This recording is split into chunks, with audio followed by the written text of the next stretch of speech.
할렐루야. 네, 오늘 거룩한 예배 나오신 여러분들 주님의 이름으로 환영하고 축복합니다. 우리 예수님은 여러분에게 복 주시길 원하시고 기쁨 주시길 원하시고 은혜 주시길 원하십니다. 오늘 예수님의 사랑으로 풍성한 심령들 되시기를 간절히 바랍니다. 우리 좌우의 분들과도 한번 이렇게 인사하시죠. 주님의 평화가 한가득 넘치시기 바랍니다. 주님의 평화가 한가득 넘치시기 바랍니다. 네. 오늘은 진리를 따르는 자, 이런 제목으로 말씀의 은혜를 나누기를 원합니다. 우리가 인생을 살다 보면 어떤 것이 참인지 어떤 것이 거짓인지 분별이 필요할 때가 있습니다. 그런데 우리는 정말 진실과 거짓을 구분하려고 할 때 다수의 사람들이 몰리는 것으로 참과 거짓을 구분할 때가 많이 있습니다. 특히 어떤 결정을 할 때 거기에 대한 어떤 정보가 부족하거나 확고한 신념이 없을 때 소수의 사람이 따르는 결정보다는 다수가 따르는 결정사항을 더 여러분 또 우리가 선호하는 그런 인간의 심리가 있죠. 그래서 우리가 등산길을 갈 때 초행길이고 길을 잘 몰라요. 근데 길이 가다가 중간에서 갈라져요. 왼쪽 가는 길이 있고 오른쪽 가는 길이 있어요. 근데 왼쪽으로는 2명밖에 안 가요. 근데 오른쪽으로는 30명이 가는 거야. 그러면 대부분의 사람들은 어느 길을 따라갑니까? 많은 사람이 따라가는 길을 가기 쉬워요. 왜? 내가 초행길이고 길을 잘 모르는데 그것도 많은 사람이 가니까 이 길이 더 안전한 길이고 더 좋은 길일 거야, 이런 생각을 합니다. 그러나 소수가 가는 길은 왠지 좀 불안하고 좀 못 믿어지게 이렇게 생각이 드는 거죠. 이것이 인간의 심정입니다. 자신의 판단이나 소신이 부족할 때 우리는 이렇게 보편적으로 다수가 가는 길을 따라가는 이런 경향이 있죠. 영화를 봐도 그렇습니다. 뭐 몇백만이 그 영화를 봤대. 그러면 대개 우리는 자세히 영화 내용을 몰라도 그거 좋은 영화인가 보다, 나도 한번 봐야 되겠는데, 이런 생각이 듭니다. 근데 아무리 좋은 영화도 별로 인기가 없고 3만 명밖에 안 봤대. 그러면 그 별로 보려는 생각이 없어요. 내가 그 영화 보면 실망할 것 같아. 이게 인간의 보편적인 심리입니다. 그래서 책을 사려고 그럴 때도 이 주간에 베스트셀러가 어떤 책이지? 일단 많은 사람이 찾은 책을 보는 것이 안전하다고 생각이 듭니다. 왜? 그것이 다수가 가는 것이 옳을 것이고 다수가 가는 것이 진리라는 그런 선입관을 우리는 늘 가지고 있기 때문입니다. 그런데 만약 다수가 잘못된 선택을 했다면 우리는 함께 잘못될 수 있는 것도 생각해야 됩니다. 사실 역사에서 보면 다수가 늘 옳은 것은 아닙니다. 다수가 잘못될 때도 많이 있었습니다. 오히려 소수가 진리의 길을 가면서 다수의 잘못된 길을 고쳐가는, 수정해가는 그런 일도 비일비재했다는 것입니다. 성경의 한 예를 들어볼까요? 모세가 이스라엘 백성을 이끌고 이제 가나안 땅에 들어가고자 광야를 지나는데 이제 그들이 가데스 바네아라는 곳에 도착을 했어요. 자, 이제 가나안 땅에 12명의 정탐꾼을 보내서 그 땅이 호불호, 정말 성읍이 어떻고 병사는 어떤지 좀 그것을 조사하고 돌아오도록 했습니다. 40일 동안 그 땅을 탐지하고 돌아온 이 12명의 정탐꾼의 보고는 각기 달랐습니다. 10명은 아주 불신앙적인 보고를 했습니다. 이제 우리는 죽었다. 이제 우리는 가나마나 싸움도 못하고 이제는 죽을 거야. 절망적인 보고입니다. 그 보고를 듣고 많은 백성들이 슬픔에 빠지고 하나님을 원망하게 되고 결국은 하나님의 진노를 받아서 그 광야에서 다 죽임을 당합니다. 그런데 2명, 여호수아와 갈렙은 믿음의 보고를 합니다. 그 보고가 진리의 보고입니다. 할 수 있습니다. 정복하죠. 하나님이 주신 땅입니다. 하나님이 명령하신 땅입니다. 그들은 진리의 보고를 했고 결국 그들의 말대로 이스라엘 백성은 가나안 땅에 들어가게 되죠. 여러분, 다수가 늘 옳은 것은 아니다. 한 가지 더 물어볼까요? 예수님을 십자가에 못 박으라고 소리친 사람들은 다수였습니까? 소수였습니까? 다수였습니다. 빌라도는 그래도 좀 양심이 있었어요. 자기 아내가 좀 꿈이 자리가 안 좋다 그래서 그 죄 없는 사람 죽이지 말라고 전원까지 보냈어요. 정말 내가 봐도 이 사람은 무슨 죽을 죄가 없어. 그러니까 빌라도는 예수를 놓아주려고, 예수를 놓아주랴 바라바를 놓아주랴 아주 나쁜 강도를 갖다 내세웠는데 오히려 바라바는 풀어주고 예수를 십자가에 못 박으라고 소리칩니다. 다수가. 그래서 결국은 예수님은 십자가에 돌아가시게 됐죠. 물론 그것이 우리의 구원의 역사를 낳는 출발이 됩니다만은 다수라고 늘 옳은 것은 아니다. 다수의 이름으로 얼마나 많은 사람들이 죽고 다수의 이름으로 얼마나 많은 사람들이 마녀 상황을 당했는지도 모릅니다. 정말 그렇다고 물론 소수가 다 옳은 건 아니에요. 오히려 진리는 소수에 가까운 편에 더 많이 있다는 것입니다. 그 사람들은 주변의 눈치를 살피면서 인생을 살아갈 때가 많이 있습니다. 진리를 살피지 않고 다수를 살핍니다. 많은 사람들이 어떻게 살지? 어떻게 하는 것이 요즘 잘 되는 길이지? 우리는 자꾸 다수를 따라가는 경향이 있다는 것입니다. 삶의 요령은 좋아질지 모르지만 삶의 진리의 수준은 떨어지는 것이 오늘날 인간들의 모습입니다. 특히 부모들은 자식들에게 진리의 길을 가르치기보다는 다수의 길을 가라고 가르치는 경우가 더 많습니다. 다수의 길이 안전할지는 모르지만 그것이 하나님의 길이 아닐 수가 있습니다. 북이스라엘은 아합 왕이 통치하고 있었습니다. 아합 왕은 이세벨이라는 시돈의 여인을 아내로 맞았습니다. 이 이세벨이 시집 오면서 자기 땅에 우상들을 가지고 이스라엘로 시집 왔어요. 그리고 그것을 이스라엘 백성들에게 전염시키기 시작했어요. 결국 아합과 이세벨은 바알과 아세라를 섬기는 왕과 왕후가 되고 온 백성이 그렇게 우상에 의해서 전염돼 갔습니다. 하나님은 매우 불편하게 여기셨어요. 왜 여호와의 이름을 부르지 않고 우상들을 섬기는 그들을 하나님은 좋아하실 리가 없어요. 그래서 하나님께서는 그 땅에 3년 6개월 동안 비를 내리지 않으셨어요. 기근이 찾아왔어요. 농사질 물도 없고 짐승들 먹일 또 사람이 먹을 물도 부족하게 됐습니다. 그러나 이스라엘 백성들은 그런 가운데서도 회개하고 우상과의 관계를 끊고 하나님께로 돌아오질 않았습니다. 계속해서 그들은 바알과 아세라를 섬겼습니다. 이스라엘에 기근이 찾아온 이 가뭄의 고통 속에 있을 때 바로 역사 속에 등장한 인물이 엘리야라는 선지자입니다. 아합과 이세벨은 하나님의 선지자들을 다 죽였는데 그 가운데 기적적으로 살아나는 인물이 바로 이 엘리야입니다. 오늘 본문에서 엘리야는 갈멜산에 바알의 선지자 450명과 오늘 영적 대결을 벌이는 모습을 우리 성경에서 읽을 수 있습니다. 자, 우리 오늘 21절 말씀을 다시 한번 같이 읽어볼까요? 열왕기상 18장 21절 말씀 같이 읽습니다. 시작. 엘리야가 모든 백성에게 가까이 나아가 이르되 너희가 어느 때까지 둘 사이에서 머뭇머뭇하려느냐? 여호와가 만일 하나님이면 바알이 만일 하나님이면 그를 따를지니라 하니 백성이 말 한마디도 대답하지 아니하는지라. 아멘. 오늘 이 시대의 백성들은 양다리를 걸치고 있었어요. 그들은 하나님도 섬긴다고 하면서 바알과 아세라도 숭배하고 있었어요. 그러기에 오늘 엘리야는 소리칩니다. 너희가 어느 때까지 둘 사이에서 머뭇머뭇거리겠느냐? 여호와가 하나님이면 하나님을 따르고 바알이 하나님이면 바알을 따르라고 그들에게 결단을 요구하는 외침을 갖습니다.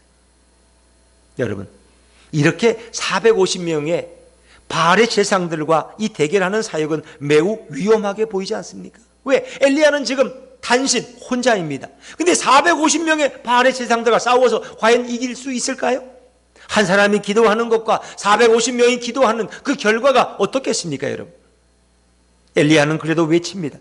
너희가 참신이신 여호와께로 돌아오라고. 이제는 거짓된 신인 바알과 아세라를 떠나라고 그들에게 요구합니다.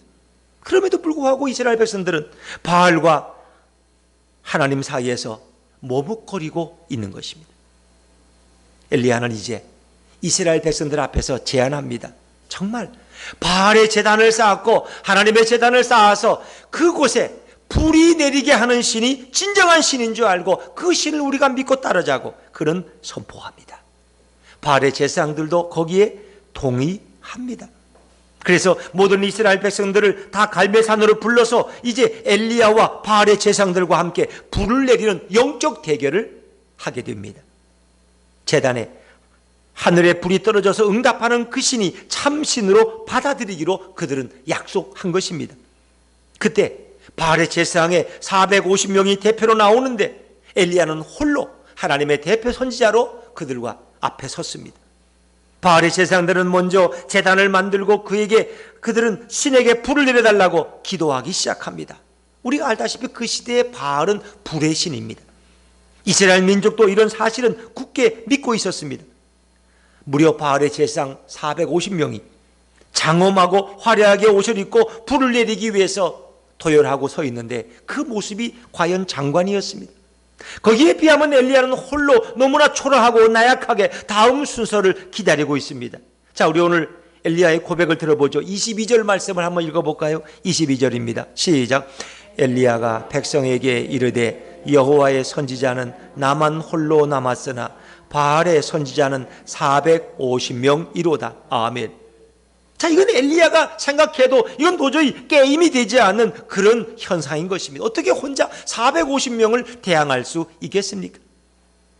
이스라엘 백성들이 둘러싸고 지켜보고 있는 가운데 바알의 제사장 450명이 의연하게 서 있고 그 앞에 엘리야가 초라하게 서 있는 모습을 여러분 한번 머릿속에 그려보십시오.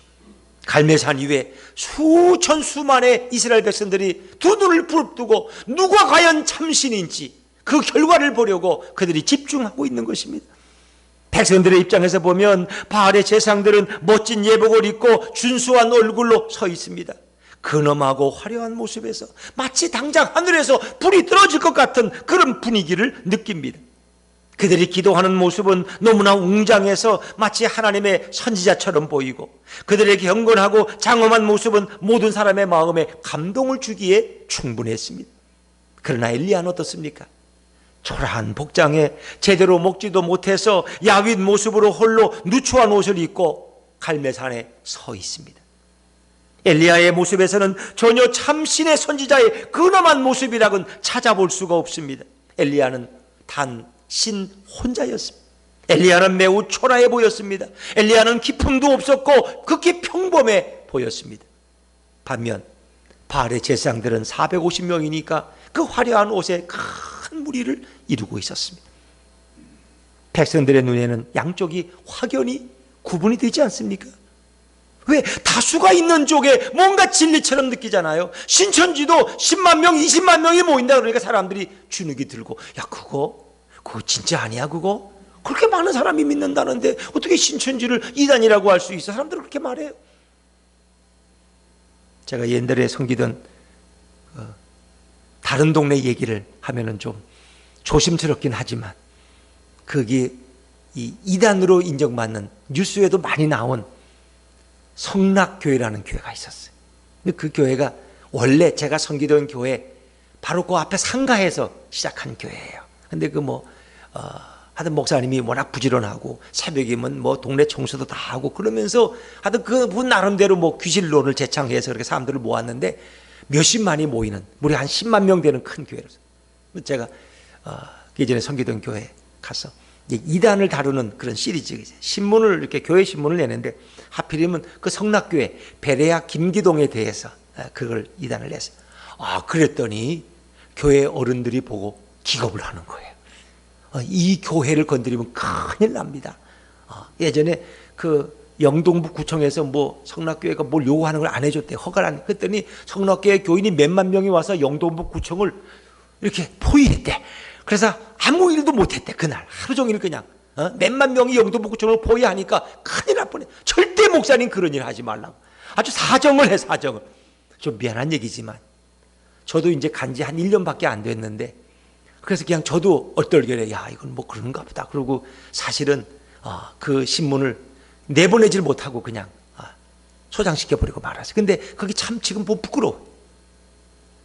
그 이단인데 아무리 10만 명 100만 명이 모여도 이단은 이단이고 하나님이 없는 교회인데 그러니까 아버지 목사가 있고 아들 목사가 있고 스캔들만 있고 성추행만 있고 뇌물만 있고 그런 것만 있잖아요. 그 예수가 없잖아. 근데 제가 그때는 부임한 지도 얼마 안 됐고 또 나이도 너무 젊고 그래서 그냥 장로님들이 이렇게 요구하시니까 내가 한 번은 양보해 드려야지 했는데 사실 참 부끄러워요. 이단 앞에서 그 신문을 불태워버렸다는 게 너무 부끄럽게 생각이 들어요. 여러분 오늘도 마찬가지입니다. 450명의 바알 제사장들의 화려한 복장 앞에 초라한 엘리야는 아무것도 우리도 그렇잖아요. 큰 몇천 명 몇만 명 모이는 교회 앞에 초라한 개척교회 있으면 저 개척교회는 교회도 아닌 것 같아. 저 목사는 목사도 아니야 저건. 왜? 이 큰 교회 관리 집사보다도 못해. 개척교회 목사는 맨날 봉고차 몰고 다니면서 새벽 운행이나 하고, 우리 관리 집사는 그 소나타 몰고 다니는데 이런 비교가 있어요. 이 개척교회 목사는 저 우리 큰 몇만 명 모이는 교회 부목사보다도 못해. 능력이 없는 것 같아. 그러니 이제 개척교회는 하고 있지. 저기 누가 모이겠어? 누가 가겠어? 이런 생각들, 우리 그런 거에 너무 깊이 빠져 있다는 거예요. 여기에 문제가 있는 거죠, 여러분. 바알의 제사장들은 큰 무리였어요. 백성들이 보기에는 양쪽이 확연히 구분이 됐어요. 바알의 제사장들은 바알신이 옷도 입혀주고 권위도 주고 많은 제사장을 보내준 참신으로 보이는데, 하나님은 선지자 한 명만 초라하게 보내셨어요. 그것도 제대로 먹이지도 못하고 입히지도 못해가지고 정말 이렇게 초라한 모습으로 서 있는데 하나님이 얼마나 안타까운지 몰라. 이 선지자가 불쌍해 보이는 게 아니라 선지자를 보낸 하나님이 너무 불쌍한 신 같아. 여러분, 백성들은 이미 분별했고 선택했어요. 바알의 제사장들이 섬기는 바알신은 화려하고 힘있고 능력 있는 신인데, 저 하나님의 선지자 꼴을 보니까 하나님은 아무런 능력이 없는 것 같아. 백성들이 보기에도 엘리야는 전혀 바알 선지자의 상대가 되지 않을 것 같아. 이스라엘 백성들은 바알과 하나님의 대결이라고 해서 갈멜산에 와보니 화려하고 근엄한 450명의 바알 제사장, 그리고 그 옆에는 또 400명의 아세라 선지자가 화려한 옷을 입고 서 있는데, 엘리야와는 너무나 대조적으로 보이는 거예요. 이스라엘 백성 중에는 이미 이번 대결은 끝났다, 이건 겉모습만 봐도 이미 결판이 난 것 같다고 머리를 흔들면서 갈멜산을 내려가는 자들도 있었습니다. 보나마나 똑같다는. 엘리야가 받은 다수의 위압은 대기업 신입사원 환영식 때 수백 명이 모두 폭탄주로 건배를 할 때에 홀로 안 하고 버티는 것보다 100배 또는 1000배의 스트레스를 엘리야는 받았을 것입니다. 자, 여러분에게 퀴즈 한번 내볼까요? 이거 맞히시면 바나나 하나 드릴게요. 요즘 바나나 별로 안 좋아하시는 것 같아요. 너무 싸니까. 우리는 싸면은 또 근데 바나나가 얼마나 좋은 영양가가 많은지 몰라요. 바나나를 많이 먹으면, 하루에 하나씩 먹으면 치매도 안 걸린다 그래요, 여러분. 여러분, 하나님이 처음 인간을 창조할 때 흙으로 빚어서 아담을 만드셨어요. 그리고 그 코에 생기를 불어넣으시니까 인간이 생명이 됐다 그러는데, 하나님이 빚어 만드시고 코에 생기를 불어넣은 그 아담이 어린 아이로 태어났을까요? 성인으로 태어났을까요? 네? 성인으로. 어떻게 잘하세요? 네. 어린 아이로 태어났으면 그거 누가 젖을 먹여 키우겠어요, 그거. 네? 그거 보모도 없는데. 근데 하나님이 창조하셨는데 성인으로 태어났어요, 성인으로. 그러니까 이 아담은 초등학교 다녀본 적도 없고 누구한테 과외를 받아본 적도 없어요. 무슨 학습을 한 적도 없어요. 그런데 하나님께서 그 아담의 심령 속에 하나님의 지혜와 지식과 분별력을 불어넣어 주었어요. 그러니까 아담은 배우지를 못했지만 하나님이 주신 그 직관을 가지고 모든 것을 정확하게 판단하고 분별하는 능력을 가지고 있었다는 겁니다. 이것이 바로 하나님이 주신, 창조하실 때 주신 놀라운 분별력입니다. 모든 것을 판단하고 정확하게 분별할 수 있는 능력을 아담은 가지고 있었습니다. 자, 그런데 인간이 문제예요. 하나님이 주신 탁월한 분별력을 가지고 하나님께 영광을 돌려야 될 텐데, 오히려 자기가 영광받기 위해서, 자기를 섬기기 위해서 하나님이 주신 분별력을 가지고 하나님을 떠나기로 결정합니다. 그리고 하나님을 버리고 하나님을 배신합니다. 하나님을 기쁘게 하라고 주신 탁월한 분별력으로 인간 자신을 위해서 분별력을 사용하기 시작합니다. 이렇게 인간이 타락한 후에 인간의 분별력은 심각하게 오염됩니다. 이제는 어떤 것을 봐도 정확하게 분명하게 판단할 능력이 상실돼 버렸습니다. 정확하게 옳고 그름을 구분할 능력이 떠나갔습니다. 더 이상 진리의 길이 무엇인지 알지 못하는 인생이 되었습니다. 그래서 타락한 인간들은 진리의 분별력을 잃어버렸기 때문에 다수를 따르고 주변을 따르고 상황을 따릅니다. 좀 많은 사람이 가니까 그 길을 그냥 따라가지. 우리도 틀려도 다수를 따르고, 불의해도 다수를 따르고, 불행을 당해도 다수가 가는 길을 따릅니다. 이제 더 이상 하나님의 말씀이나 하나님의 역사나 하나님의 뜻을 분별할 능력을 상실해 버렸습니다. 이것이 타락한 인간의 실체입니다. 타락한 인간은 다수를 따라서 결국 지옥으로 따라가는 존재가 되었습니다. 여러분, 오늘 엘리야는 외롭게 혼자 대결합니까? 엘리야가 원래 강심장이라서 450대 1의 대결 앞에서도 떳떳할 수 있는 겁니까? 그렇지 않습니다. 그가 물론 타고난 기백이 뛰어난 것도 아니고 그가 원래 강심장인 것도 아닙니다. 바로 혼자 된 엘리야 옆에 예수 그리스도께서 그를 붙잡아 주신 줄로 믿습니다. 홀로 남은 엘리야 옆에 예수님이 그의 손을 잡아주시고 계십니다. 담대해진 엘리야는 이스라엘 백성들에게 이제는 살아계신 하나님 앞에 돌아오라고, 거짓된 우상을 분별하고 그를 떠나서 살아계신 여호와 하나님께 돌아오라고 외치게 됩니다. 예수님은 엘리야에게 수많은 바알의 제상들 앞에서도 전혀 기죽지 않고 눌리지 않고 담대하게 외치도록 용기를 주셨습니다. 예수님은 모든 백성 앞에서 홀로 남은 엘리야를 굳건히 붙들어 주셨습니다. 나약한 엘리야이지만 예수님께서 엘리야를 홀로 갈멜산에 세워주셨고 하나님께로 돌아오라고 외칠 정도로 엘리야를 강하게 만들어 주셨습니다. 여러분, 인간은 다 나약하다는 거 아세요? 내가 태권도 7단, 유도가 8단이라도요, 그런 사람도 감기 걸리니까 추워가지고 벌벌벌 떨면서 오늘 출근도 못한다 그러더라고요. 인간이 이렇게 약한 거예요. 그 바이러스가 들어오면 그걸 이기지 못해서 이 고통을 당하는 거예요. 여러분, 엘리야의 배짱으로 450명을 상대한 것이 아닙니다. 예수님이 엘리야를 붙잡아 주시고 엘리야의 마음과 영혼 속에 예수님의 영을 강하게 불어넣지 않으셨다면 도무지 엘리야는 450명을 대결할 수가 없는 것입니다. 엘리야가 수많은 자들 앞에서 주눅들지 않고 담대할 수 있었던 것은 예수님이 바로 자기 옆에 서 계신 것을 분별하고 느꼈기 때문입니다. 예수님은 절대로 엘리야를 홀로 그냥 버려두지 않으셨습니다. 갈멜산에 홀로 선 엘리야는 예수님과 함께 서 있는 줄로 믿습니다. 하나님을 모르고 하나님을 대적하는 모든 자 앞에 엘리야는 홀로 서 있습니다. 예수님은 엘리야에게 담대하게 외치게 하십니다. 백성들이 우상을 분별하고 하나님께로 돌아오도록 강하게 촉구합니다. 마치 엘리야가 10,000명의 장수처럼 백성들에게 담대하게 외치고 촉구합니다. 이럴 때 오히려 수많은 백성들이 동요하기 시작합니다. 850명의 바알과 아세라 선지자들은 이 엘리야의 기백에 그들이 놀라서 오히려 주눅이 들 정도였습니다. 절대로 엘리야는 초라하지 않았습니다. 엘리야 속에 계신 대장 예수님이 그와 함께 계셨기 때문입니다. 우리도 마찬가지입니다. 예수님이 우리와 함께 있으면 우리는 절대로 초라한 인생이 아닙니다. 예수님이 나약한 엘리야의 심장을 붙잡아서 강심장이 되게 하셨습니다. 예수님이 초라한 엘리야의 모습이지만 그의 목소리에 장군의 목소리로 호령하도록 그의 목소리를 잡아주셨습니다.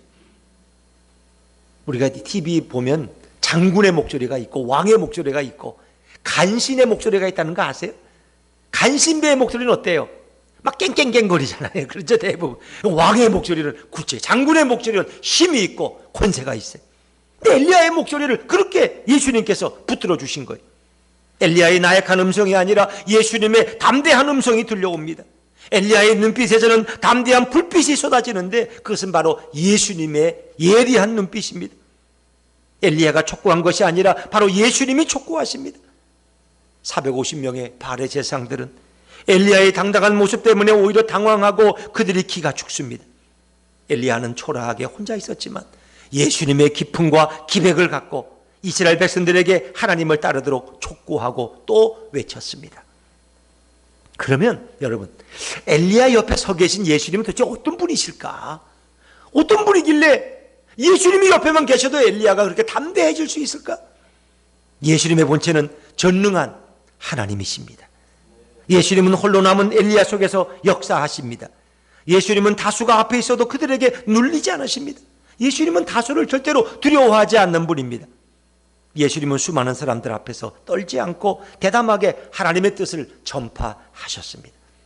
다수 앞에서 담대하게 말할 수 있는 분은 예수 그리스도 외에는 없습니다. 어떤 인간도 수많은 사람들 앞에서 자신의 뜻을 담대하게 펼칠 수 없고 다만 꺾이기가 쉽습니다. 그러나 예수님은 홀로 하나님의 길을 가십니다. 예수님은 홀로 서서 수많은 거짓과 싸울 수 있는 분입니다. 왜냐하면 예수님은 신성으로, 신적 능력으로 충만하신 분이기 때문에 예수님만이 자신의 담대함을 나약한 인간들에게 줄 수 있습니다. 인간은 성나고 반대하는 다수들 앞에 서 있으면 자꾸 주눅이 드는 것입니다.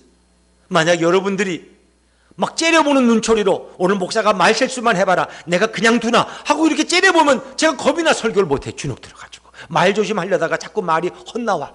그래, 여러분이 이렇게 평화로운 눈빛, 사랑의 눈빛으로, 목사님 실수해도 괜찮아요, 우리 다 이해해요, 적지도 않으니까 괜찮아요. 또 혹시 장로님이 적으시면 또 내가 말 실수한 거 적을까 봐. 근데 보니까 장로님은 자기 강연할 때 도움되는 거나 적지 내 말 실수는 안 적더라고. 전에 섬기던 교회에서는 꼭 주보에다 열심히 적으시는 분이, 꼭 예배 끝나고 나오면 목사님 이거 단어가 틀리지 않습니까? 이거 국어사전에 한번 찾아보십시오. 그러면 제가 기가 죽습니다. 엘리야는 예수님이 옆에 계시니까 흔들리지 않는 거예요. 견고한 바위처럼, 강철처럼 강하게 예수님이 그를 만들어 주시는 거예요. 아무리 많은 숫자 앞에서도 전혀 주눅들지 않도록 역사하시는 거예요. 여러분, 예수님은 그가 아무리 나약하고 두려워 떠는 자라도 완전히 변화시킬 수 있는 줄로 믿습니다. 예수님이 변화시키면 수많은 적들에게 둘러싸여도 웃을 수 있는 여유를 갖습니다. 수많은 적들이 칼을 들고 무섭게 몰려와도 관우 장비가, 여러분, 그 조그만 다리에 서서 그 10만의 조조의 대군을 두려워하지 않았던 것처럼 관우가 성문을 활짝 열고 웃으면서 모든 적들을 쫓아낼 수 있는 담력을 줄 수 있는 분이 예수님이십니다. 예수님의 신성은 어떤 나약한 인간이라도 오늘부터 대장부로 변화시킬 수 있는 것을 믿으시기를 바랍니다. 사람들이 많다고 두려워하지 않고 사람들이 성났다고 놀라지 않습니다. 예수님은 진리의 길을 따르도록 우리를 인도하시고, 예수님이 함께 있으면 우리는 어떤 죽음도 고난도 두려워하지 않습니다. 예수님만이 두려워하는 어떤 존재도 담대하게 바꿀 수 있는 분이 바로 우리 예수님이십니다. 예수님은 홀로 이 땅에서 하나님 말씀을 전할 때마다 많은 사람들에게 둘러싸이는데, 그 예수님을 둘러싼 군중들은 예수님을 조소하고 조롱하는 경우가 많았어요. 물론 예수님을 칭송할 때도 있었지만 많은 경우는 조롱했습니다. 예수님이 사역을 하실 때마다 대제사장들과 수많은 제사장들은 거짓말로 예수님을 위협하고 욱박지릅니다. 예수님이 오죽했으면 십자가에 죽어가실 때 그들은 너가 만일 하나님의 아들이거든 뛰어내려 봐라, 그럼 우리가 너를 믿겠다고 예수님을 마지막까지 조롱했던 인물들입니다. 예수님은 이 땅에서 분별력 없는 다수에게 고난을 당하십니다. 다수에게 둘러싸여서 옷을 벗기우고 매를 맞고 죽임을 당하셨습니다. 혼자이신 예수님을 죽인 것은 분별력 없는 다수의 인간들이었습니다.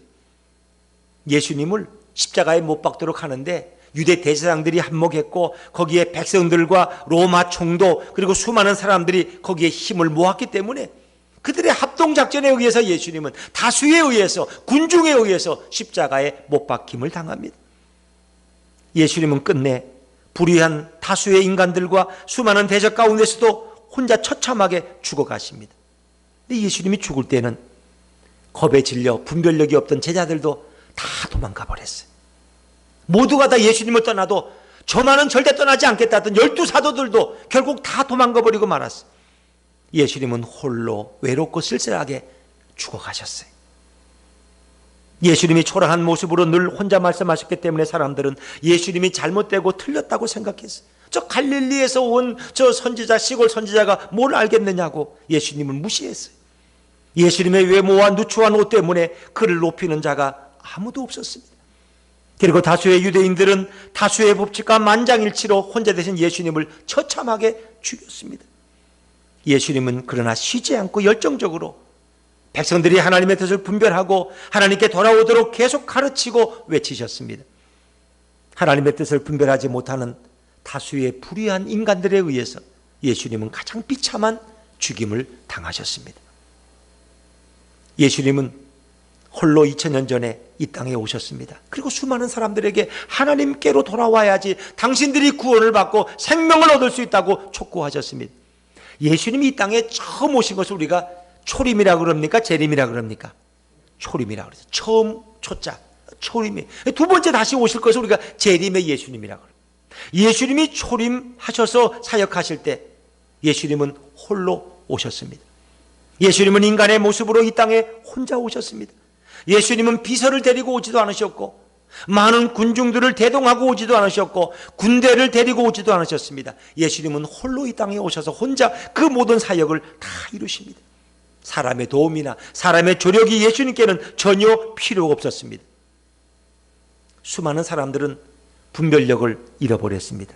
그래서 하나님이 무엇을 원하시는지, 하나님이 어떤 일을 한 사람들은 잘 몰라요.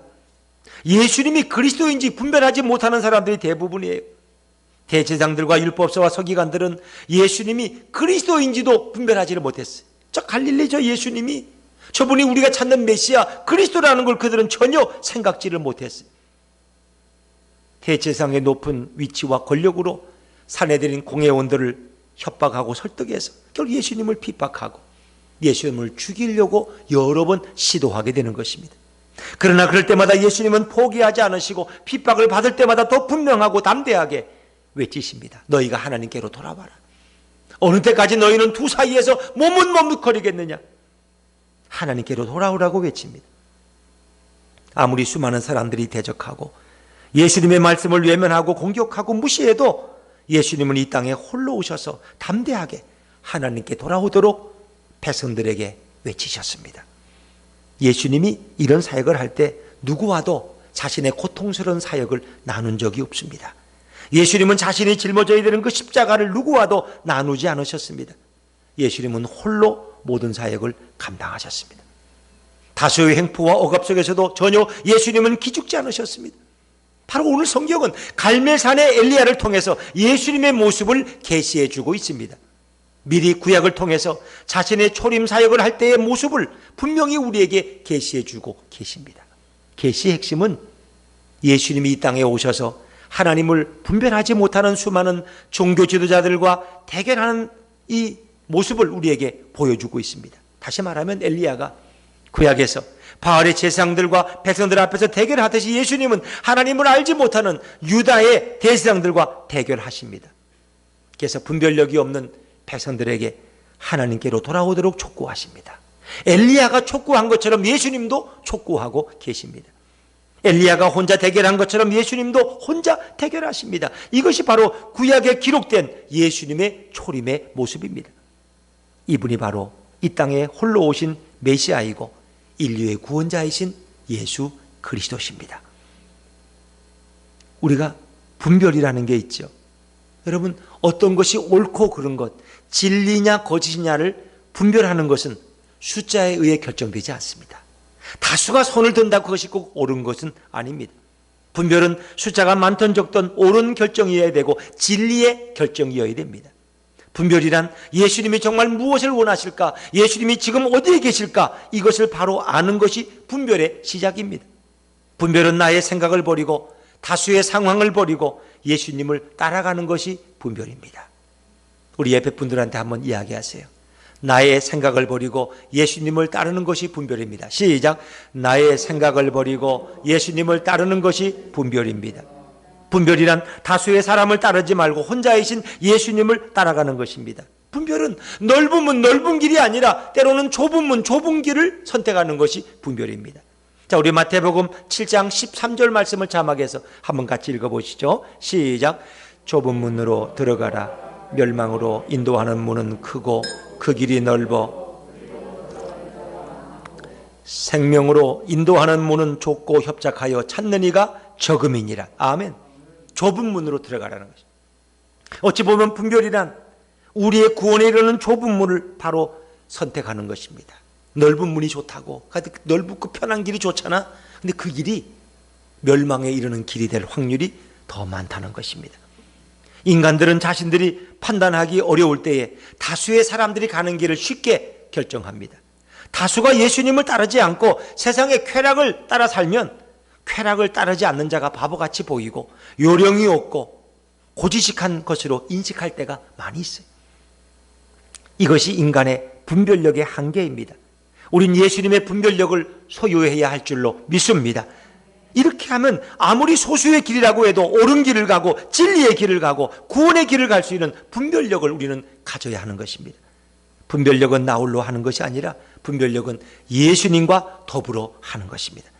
분별력은 나의 생각과 판단이 아닙니다. 예수님의 생각으로 판단하고 결정해야 됩니다. 분별력이 좋은 사람들과 분별력이 옳은 사람들은 예수님을 따르는 사람들이고 예수님을 의지하는 사람입니다.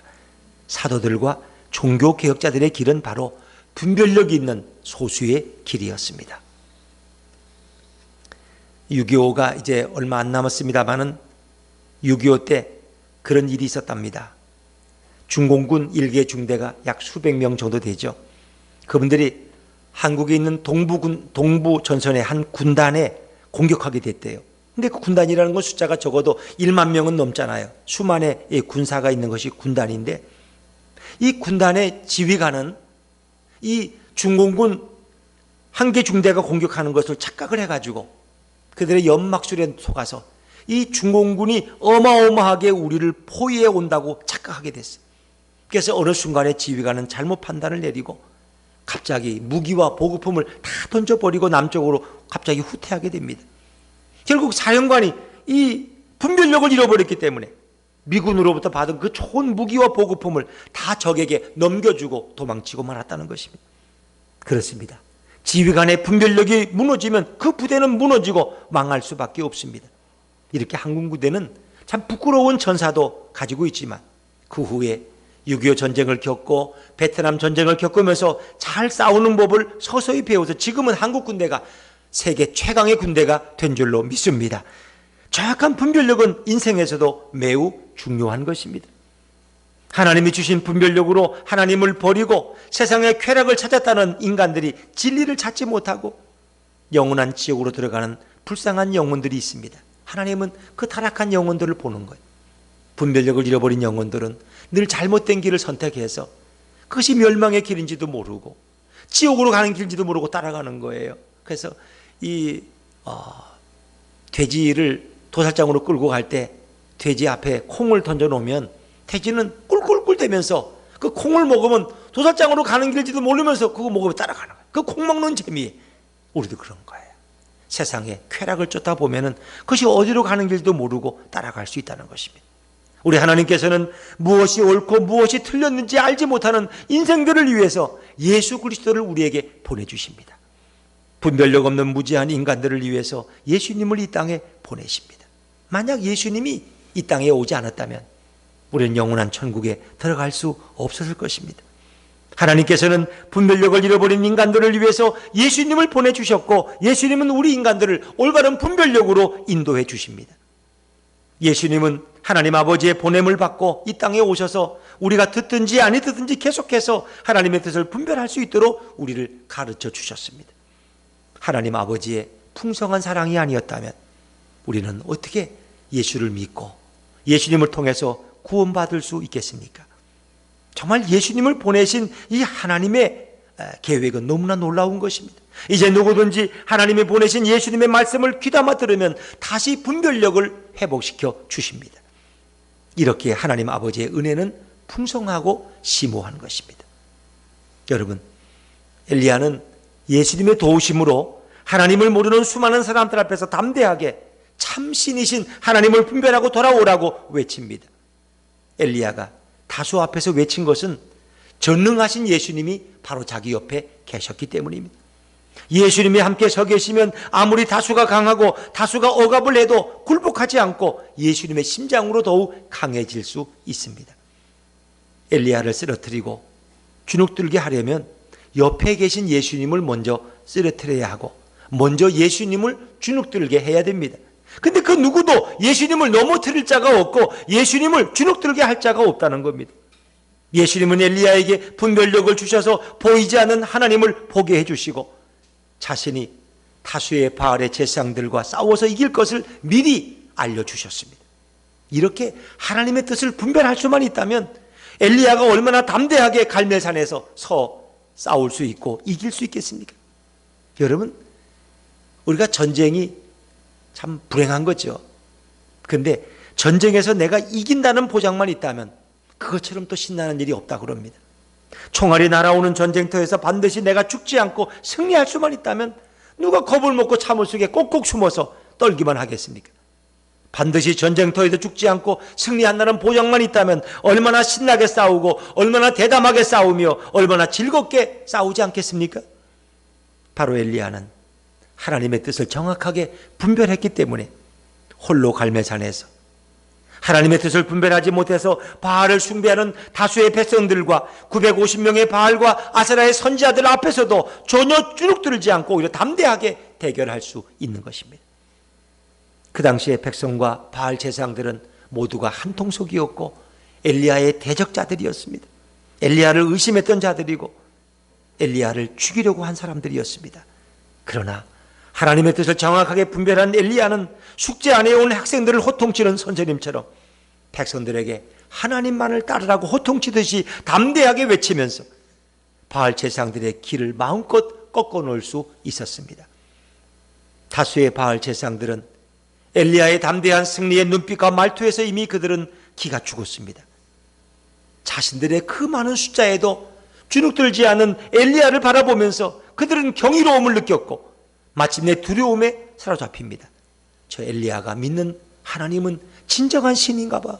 어떻게 사람이 저렇게 주눅들지 않고 담대할 수가 있어? 저 엘리야의 모습을 봐.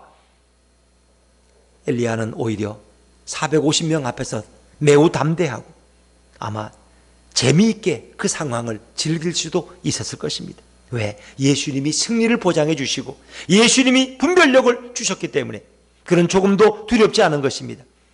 오늘도 많은 사람들은 다수를 따라갑니다. 이런 인생을 황금률의 인생이라 그럽니다. 너희가 남에게 대접을 받고 싶은데 대접하라, 이런 황금률이 아니라 어떤 통계적 황금률이란 이야기를 하죠. 통계적 황금률이란 가장 많은 수치와 의견을 따라서 법칙을 만들고 결정하는 것을 의미합니다. 요즘 현대인들은 예수님을 따라가야 하지만 통계적 황금률을 따라서 인생을 살아가는 경우가 많이 있습니다. 가장 안전한 길 같지만 오히려 그 길이 가장 지옥에 가기 쉬운 위험한 길이 될 수도 있습니다. 예수님께서는 이제 모든 사람들에게 다수의 황금률을 따라 인생을 분별력 없이 살지 말고 정확하게 예수님을 따라서 분별력으로 살아야 한다고 말씀하십니다. 예수님은 우리가 분별력 없는 다수의 길을 가지 않기를 원하십니다. 예수님을 따라 분별력 있게 사는 자만이 천국으로 우리가 들어갈 수 있도록 인도해 주십니다. 각 부서에 배치된 신입사원들이 환영회에서 폭탄주의 축배를 들 때에도 예수님처럼 다수를 따라 살지 않고 홀로 거부할 수 있는 그런 믿음과 배짱이 우리에게 필요하지 않겠습니까? 홀로 불효를 보면 거부할 수 있어야 되고 홀로 잘못을 거부할 수 있어야 됩니다.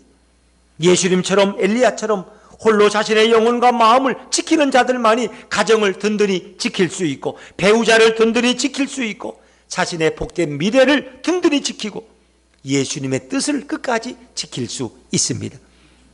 예수님을 따르는 자들은 이제부터 다수를 따라 사는 인생이 아니라 진리의 분별력으로 사는 성도가 되어야 할 것입니다. 누구든지 예수님을 통해서만 분별력 있는 인생을 살 수 있습니다. 이제 어떤 인생을 살 것인가는 여러분 자신의 분별력으로 결정해야 합니다. 성도는 많은 사람들이 죄를 짓는다고 해서 같이 따라가며 죄를 짓는 자가 아닙니다. 성도들은 예수님처럼 아무리 숫자가 작고 심지어 혼자라도 하나님이 원하시는 길을 정확히 분별하고 하나님이 원하시고 기뻐하시는 길을 가는 자가 성도입니다. 예수님은 성도들이 홀로 불의와 대항할 때 절대로 그냥 보고만 계시지 않습니다. 반드시 엘리야를 도왔던 것처럼 우리 예수님은 성도들을 붙들어 주시고 도와주실 줄로 믿습니다. 홀로 하나님의 길을 성도가 갈 때 예수님은 엘리야처럼 예수님의 심장을 그에게 주십니다. 예수님의 패기와 용기를 부어주십니다. 혼자서 도무지 할 수 없을 때 예수님이 그 옆에 서서 함께 해주시고 많은 수를 보는 것이 아니라 살아계신 하나님을 볼 수 있도록 눈을 활짝 열어주십니다. 마치 도단성에서 엘리사의 종 게하시가 그 눈이 열릴 때 자기들을 둘러싼 그 적들보다 더 많은 하나님의 불병과 불병거를 본 줄로 믿습니다. 이 세상의 어떤 대장부보다 더 용기 있는 자로 우리 예수님은 성도를 만들어 주실 수 있습니다. 예수님은 하나님의 길을 홀로 가는 성도들에게 반드시 나타나십니다. 반드시 옆에 서 계십니다. 반드시 붙잡아 주시고 반드시 이기게 하십니다. 엘리야를 붙잡아 주시는 그 예수님께서 오늘 성도들을 모두 붙잡아 주실 줄로 믿습니다. 결국 진리가 아닌 다수는 성도를 이길 수 없습니다. 다수는 진리를 이기지 없고 성도를 이길 수 없습니다. 다수는 하나님을 이길 수 없습니다. 오직 예수님이 붙잡아 주시는 성도만이 모든 것을 분별하고 항상 승리하는 삶을 살게 될 줄로 믿습니다. 사랑하는 여러분, 엘리야처럼 우린 예수님처럼 하나님의 길을 따르는 사람이 되어야 됩니다. 때로는 그 길이 좁은 길일지라도, 때로는 그 길이 제자의 길이고 자기를 부인하는 길일지라도 우리는 그 길을 선택할 수 있어야 됩니다. 자, 누가복음 9장 23절 말씀을 자막해서 한번 같이 읽습니다. 시작. 또 무리에게 이르시되 아무든지 나를 따라오려거든 자기를 부인하고 날마다 제 십자가를 지고 나를 따를 것이니라. 아멘. 그랬습니다. 예수님의 제자들과 종교개혁주의자들은 하나님의 길을 따랐습니다. 소수의 길을 간 자들입니다. 다수의 행포와 억압 속에서도 전혀 굴복하지 않았습니다. 여러분, 우리의 길은 예수님과 함께함으로 인해서 혼자라고 할지라도 올바른 길을 갈 수 있습니다. 이 종교개혁자 마틴 루터가 종교개혁을 선포했는데 그 당시에 천주교의 잘못된 길을 모두가 따라가고 있었어요. 너희가 죄를 져도 면죄부만 돈 주고 많이 사면 너희 죄가 용서받는다. 너희 죽은 부모도 너희가 헌금만 많이 하면 지옥에서 천국으로 옮겨줄 수 있다. 교황은 그것도 마음대로 할 수 있다는 거예요. 교황의 힘은. 그렇게 사람들이 그 잘못된 그 진리를 따라갔죠. 그것은 거짓된 진리였습니다. 그때 마틴 루터는 자기가 강의하던 비텐베르크 대학의 정문에 95개조의 반박문을 게시합니다. 그러면서 인간 자신의 공로로 우리는 구원받을 수 없다. 오직 인간은 예수님의 은혜로만 구원받는다고 그렇게 강하게 선포합니다. 천주교의 다수의 사제들이 잘못된 길로 백성들을 인도할 때 루터는 종교개혁을 통해서 하나님의 뜻을 정확하게 분별하고 담대하게 선포한 인물입니다. 종교개혁자 루터는 유럽에서 홀로 싸웠던 영적 장수와 같습니다. 천주교가 보름수 종교재판에서 루터에게 죽음으로 협박을 했지만 루터는 오히려 그들에게 복음을 전하는 기회로 삼았습니다. 우리 모두는 루터처럼 하나님이 원하시는 그 길을 분별력 있게 살아야 되고 분별력 있게 가야 되고 분별력 있게 외쳐야 할 줄로 믿습니다. 그 길이 예수님이 원하시는 길이고 예수님이 기뻐하는 길입니다. 다수의 행포를 받을지라도 우린 예수님을 따라가야 돼. 관행이라고 다수의 죄악을 짓는 길에서 우리는 이제는 벗어나야 돼.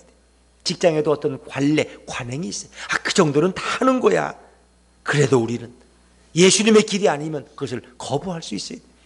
우리가 하나님을 위하고 민족을 위하고 가족을 위해서 다수의 죄악을 따라가는 그런 성도가 되어서는 안 됩니다. 이제는 혼자라도 예수님처럼 하나님이 원하시는 길을 가는 그런 성도가 되셔야 됩니다. 450명이 죽이려고 달려와도 예수님이 원하시는 길로만 우리는 가야 합니다. 그렇게 하려면 자신의 의지로 되지 않습니다.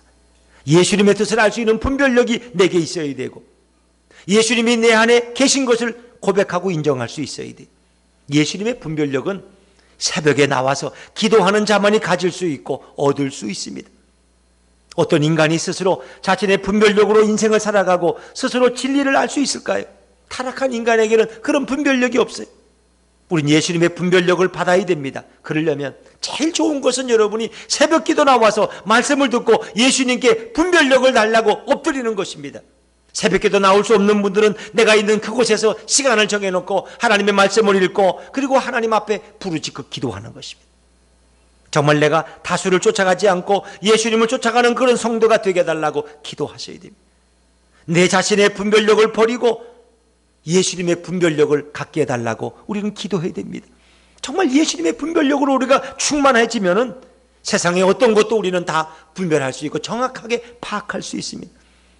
다수의 사람들이 가는 악하고 죄악된 길을 가지 않고 소수의 사람들이 가는 예수님의 길을 갈 수 있고 진리의 길을 걸어갈 수 있습니다.